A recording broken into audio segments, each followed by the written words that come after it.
Hello everyone, and welcome to my Bold and Beautiful for You channel. I hope everyone is having a wonderful day.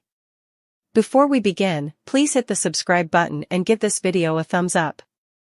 Los Angeles mornings always carry this strange sense of calm before the storm, especially when it comes to the Forresters, the Spencers, and everyone tangled in between. That morning, sunlight poured across the hills, the Pacific glittered like spilled glass, and yet inside the cabin where Hope Logan sat nervously twisting her engagement ring finger, there was a quiet tension that felt electric.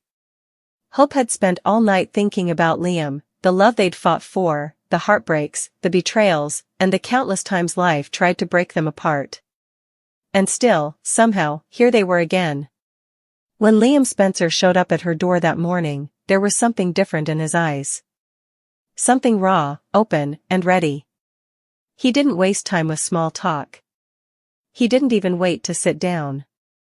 "Hope," he said softly, his voice trembling in that way that always gave her goosebumps, "I can't imagine my life without you anymore.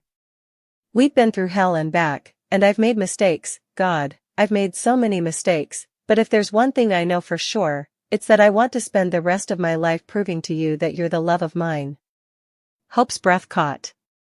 She had imagined this moment so many times, but never like this, never with this much sincerity, never after so much pain. Liam dropped to one knee, holding out the ring she had once worn before their lives fell apart. The same ring that symbolized both heartbreak and hope. "Will you marry me, Hope?" he asked quietly. Her eyes filled with tears before she even answered. "Yes," she whispered, her voice trembling. "Yes, Liam. I'll marry you." The words were barely out before he stood and pulled her into his arms, kissing her like he had been holding his breath for years. It wasn't the passionate chaos of old, it was gentler, deeper, filled with everything they'd lost and were finally trying to find again. The moment lingered, that fragile, perfect second where it felt like maybe, just maybe, the past didn't matter anymore. But in the world of the bold and the beautiful, peace is always temporary. Across town, at Il Giardino, Deacon Sharp was cleaning off tables when Taylor Hayes walked in. The two of them had been dancing around something, an unspoken connection that had been growing for weeks. Taylor wasn't exactly there for a drink. She was there because Deacon had called her earlier, saying there was something he wanted to talk about, something important. Taylor, always polished yet still disarmingly warm, took a seat at the bar. "All right, Deacon," she said with a half-smile, "what's this mysterious question you needed to ask me?" Deacon leaned on the counter, his eyes scanning her face in a way that made it clear he wasn't joking around. "I've been thinking a lot lately," he said slowly. "About choices. About mistakes. About second chances." Taylor tilted her head, curious. "That sounds like a therapy session waiting to happen." He laughed softly but didn't look away. "You're a doctor, so maybe you can help me figure this out. Tell me, Taylor, is it possible for someone like me to really change? To be good? To deserve love?" The question hit harder than she expected. Taylor froze for a second, realizing the weight behind his words. This wasn't just about redemption, this was about her. About them. "Deacon," she said quietly, "you've already changed more than most people ever do. You've taken responsibility for your past, and you've worked to build something new. That matters." "But does it matter enough?" he pressed. "Because there's someone I can't stop thinking about. Someone who deserves better than me, but I can't walk away." Taylor swallowed hard. She could feel the tension in the air thickening, that unspoken truth hanging between them like a live wire. "Deacon," she said, her voice barely above a whisper. "Are you talking about me?" He didn't answer right away. He just looked at her, his eyes saying everything words couldn't. Before Taylor could respond, the front door slammed open. The sound of sharp heels clacking against the tile filled the air, and both of them turned toward the entrance. Sheila Carter. Sheila's presence was like a thunderstorm rolling in, beautiful, terrifying, and impossible to ignore. Her hair was wild, her eyes sharper than glass, and there was a chilling calmness about her that made everyone in the restaurant go still. Deacon froze. He'd been trying to keep his distance from Sheila lately, especially after the chaos she'd unleashed the last time she showed up at his door. But seeing her walk into Il Giardino like she owned the place was enough to make his stomach drop. "Sheila," he said cautiously, "this isn't the time or the place." But Sheila's gaze wasn't on him. It was locked on Taylor. "Well, isn't this just perfect?" Sheila said with a low laugh. "Dr. Taylor Hayes, sitting here, playing therapist to my ex-lover. Again." Taylor didn't flinch. She straightened her shoulders and met Sheila's eyes. "What do you want, Sheila?" Sheila smirked. "What do I want? Oh, I think you already know. You took everything from me once. My son. My life. My family. And now you're sniffing around Deacon, too?" Deacon stepped in immediately. "Sheila, that's enough." But Sheila snapped, her eyes flashing like fire. "Don't you dare tell me what's enough," she shouted. "You think you can just erase me, pretend I never existed? I gave you everything, Deacon. I risked my life for you." Taylor's voice was calm, steady. "Sheila, you need to stop this before it gets worse. You're making threats again, and that's not going to end well for anyone." Sheila turned to her, her tone dropping to something icy and low. "You think you can tell me what to do? You think you can psychoanalyze me and make me feel guilty? You're not my therapist, Taylor, you're my enemy. And if you keep trying to take what's mine, I will make sure you regret it." The silence that followed was suffocating. Deacon looked between the two women, his heart pounding. "Sheila, you need to go," he said quietly. "Before you do something you can't take back." Sheila's eyes narrowed, her lips curling into a cold, dangerous smile. "You know, Deacon, I could forgive you for a lot of things. But not this. Not betraying me for her." She turned back to Taylor, her voice barely a whisper now, but every word was laced with venom. "If you ever go near Deacon again, Taylor, I'll kill you." Those words echoed in Taylor's ears long after Sheila stormed out of the restaurant. Deacon was left standing in shock, torn between fury and fear. "Sheila's losing it again," he muttered, running a hand through his hair. "I thought she was getting better. I thought." Taylor took a deep breath, her hands trembling just slightly. "Deacon, she's dangerous. You know that better than anyone. You need to cut her out completely before she does something you can't fix." Deacon nodded, but his face said it all. He knew it wasn't going to be that simple. Sheila Carter never let go quietly. Back at Forrester Creations, news of Hope and Liam's engagement spread faster than wildfire. Brooke was over the moon. She nearly burst into tears when Hope told her the news, hugging her daughter so tightly that even Hope laughed through her own tears. "Oh, sweetheart," Brooke said, brushing hair from Hope's face. "I knew you and Liam would find your way back to each other. You always do. You belong together." Hope smiled, though deep down she couldn't shake a quiet worry. I want this to work this time, Mom. No more heartbreak. No more running back and forth." Brooke's smile softened. "Then make it work, darling. You both know what's at stake." But when Steffi Forrester heard the news, her reaction was far less joyful. She was in the CEO office with Ridge when she saw the engagement photo Hope had just posted. Her face hardened instantly. "Unbelievable," she muttered, shoving her phone into her purse. "He's doing it again." Ridge frowned. "Steffi." "No, Dad," she interrupted. "Liam's making another mistake, and Hope's letting him. I thought he learned something after everything that happened." "Guess not." Her anger wasn't just about Liam and Hope, it was about history repeating itself. The love triangles, the jealousy, the chaos. Steffi wanted to believe that part of her life was over. But watching Liam go back to Hope again was like reopening an old wound. Meanwhile, across town, Lee Finnegan was in her office at the hospital, finishing up patient files, when she got an unexpected visitor, Sheila. Lee froze when she saw her. "You have some nerve showing up here after everything you've done." Sheila smiled faintly, but her eyes were wild. Relax, Lee. I'm not here to cause trouble. Then why are you here? Lee demanded. Sheila took a step closer, lowering her voice. Because I want you to stay out of what's coming. Taylor Hayes has been pushing her luck, and if she doesn't stop, she's going to end up in the same place you almost did, underwater, gasping for air. Lee's blood ran cold. You're threatening her? Sheila's grin widened. No. I'm warning her. There's a difference. Lee stood up, fury flashing in her eyes. You don't scare me anymore, Sheila. And if you lay one finger on Taylor, I'll make sure you regret it. You think you're untouchable, but you're not. Not this time.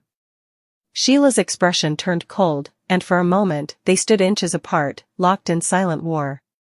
You should be careful, Lee, she murmured. You've already cheated death once.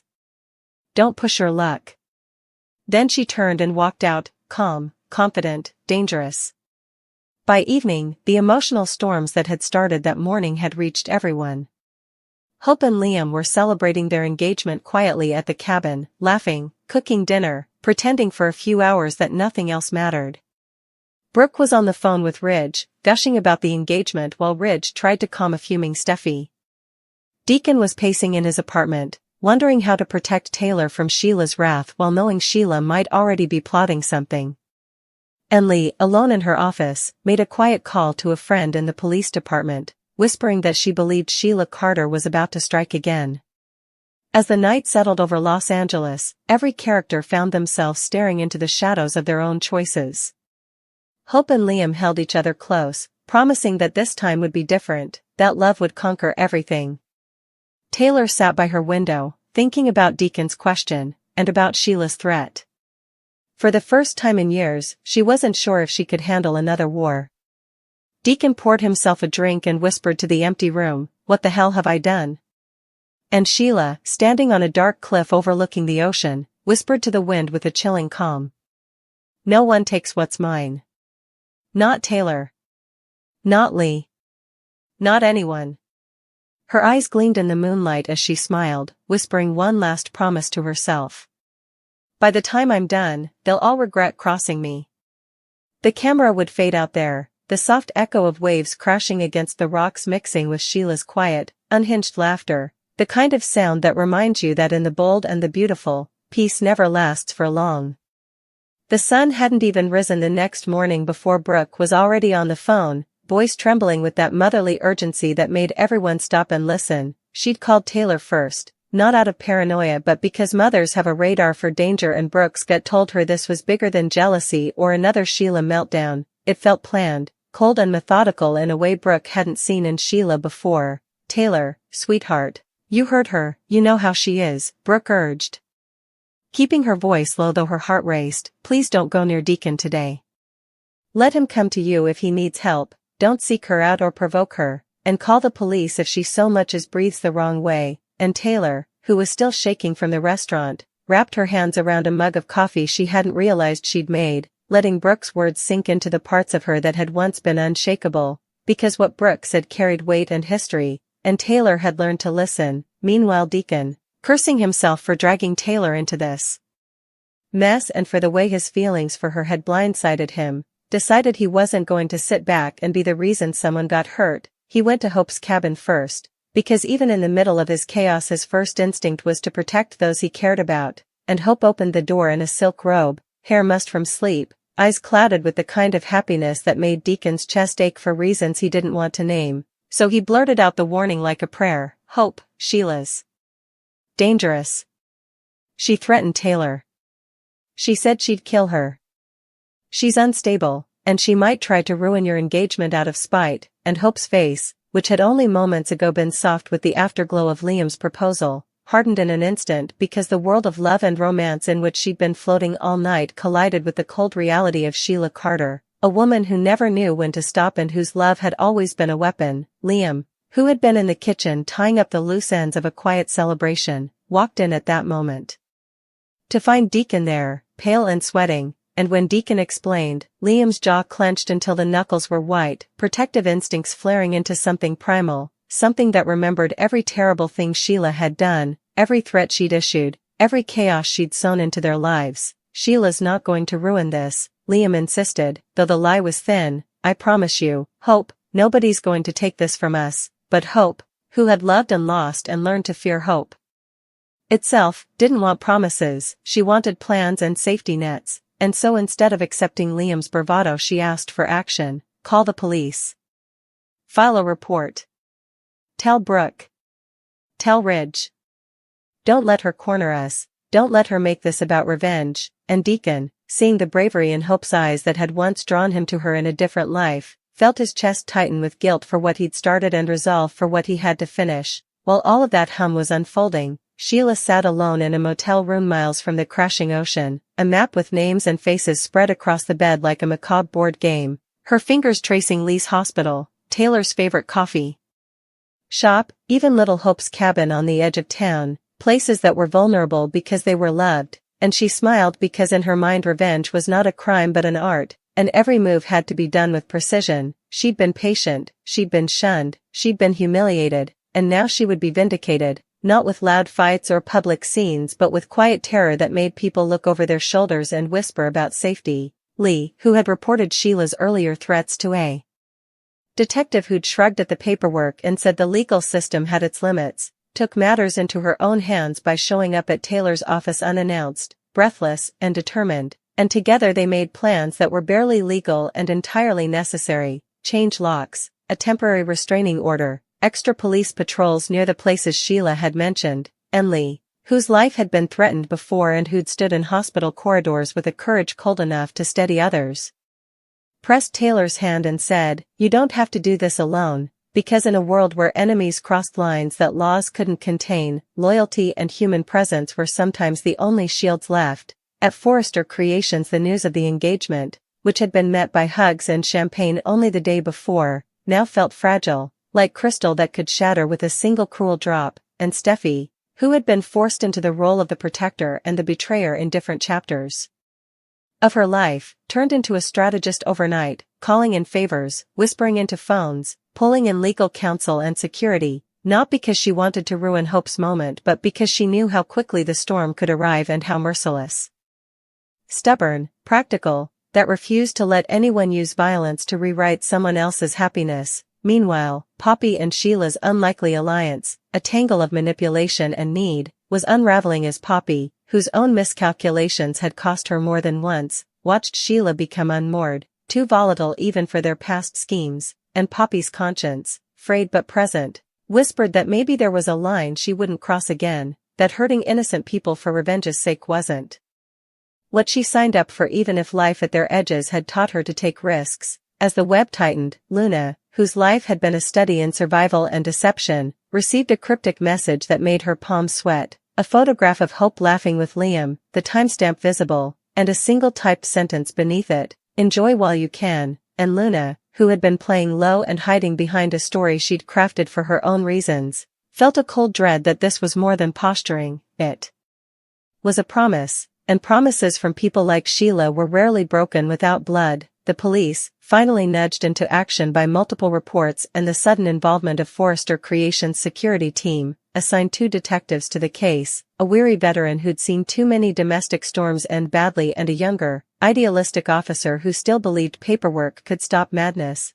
And they began putting together Sheila's pattern: motel stays, anonymous calls, the same kind of surveillance that made the city's underbelly feel claustrophobic and small. Under cover of this bureaucratic motion, small, eerie things began to happen. A car keyed outside Taylor's house, a bouquet of wilted flowers left at Hope's cabin with a note that read nothing but a name, Lee's unmarked car found with scratches as if someone had tried to take the wheel from the inside, none of it yet lethal, but every piece was a drumbeat, and in soap operatic logic drumbeats become storms. At night, Liam sat awake, ring heavy on his finger though it felt like a weight and not a token, replaying every moment with Sheila in it, remembering how she'd walked into lives and rearranged hearts the way hurricanes rearrange beaches. No one was immune, and he thought about Dad and about Bill, about the men who'd fought for control in other battles, and he swore he would not let this one be taken from him by fear. Hope, meanwhile, tried to reclaim a portion of normalcy by arranging a small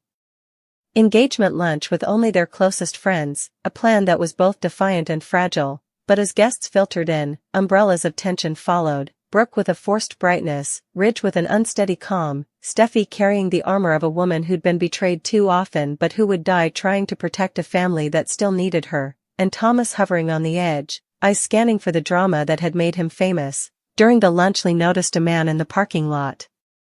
Nondescript, with a baseball cap pulled low, photographing the scene from his car, and she alerted security with the kind of quiet hysteria that comes from someone who has seen too much to be surprised, and when security closed and the man sped away, a silent acknowledgement that this was escalating from threats to stalking. The cameras at Forrester Creations, usually full of creative gossip and runway rehearsals, captured a shadowy figure lurking near the loading docks at 3 in the morning. A clip that would later be slowed and enhanced and passed around like a relic, each frame feeding the growing paranoia. And Sheila, alone in a motel room, watched the city breathe from her window and whispered a litany of promises to herself, none of them tender, all of them final. At the same time, Deacon, racked with guilt and love and a sort of clumsy heroism, decided to stop being a bystander to his own life. He started attending meetings with Taylor and Lee, pressing his person into the service of protection, calling in old favors, and trying to keep his own feelings in check because if he didn't he might put Taylor directly in harm's path. And the irony was bitter, his love was both his salvation and the potential instrument of someone else's rage. On a separate thread, Sheila made contact with a shadowy acquaintance from her past, a man who owed her and who had skills she admired, and their meeting was brief and clinical, no promises of loyalty, only a list of tasks and a cold exchange of cash that turned vengeance into logistics. And as the surveillance tightened and plans were made and every phone call seemed to carry the potential for catastrophe, the characters spun toward a convergence, a charity gala that Brooke insisted would show the world that fear wouldn't win, Deacon's decision to tell the truth about his feelings in a way that put Taylor directly in the crosshairs, Lee's frantic calls for police presence, and Sheila's quiet decision to strike not with spectacle but with precision, to make one carefully chosen move that would make headlines and hearts tremble. The night of the gala arrived like a held breath, chandeliers glittered, gowns flowed like rivers, and laughter filled the halls, but underneath the glamour the air was taut with fear. Hope and Liam, surrounded by well-wishers, shared a dance that felt pivotal and defiant. Brooke watched with a brittle smile. Steffi scanned the crowd like a warrior on patrol, Deacon hovered in the periphery pretending indifference, and Taylor, resplendent in a gown she'd chosen because it made her feel strong, felt a hand on her shoulder and turned to see Lee, whose face carried the exhausted resolve of a woman who'd chosen to fight. Then, in a moment that felt like the snap of a wire, the lights flickered, a scream echoed from the balcony, and as guests turned and cameras swiveled, someone shouted a name that made the blood run cold, Sheila. And before anyone could fully put the pieces together, the gala's music cut out and the scene stuttered like an old film, the pause itself carrying the weight of what was to come, because in the world of Los Angeles elites and fractured loyalties, when a storm finally breaks it does so cleanly and cruelly, leaving everyone to pick up the pieces and wonder who they will be when the dust settles.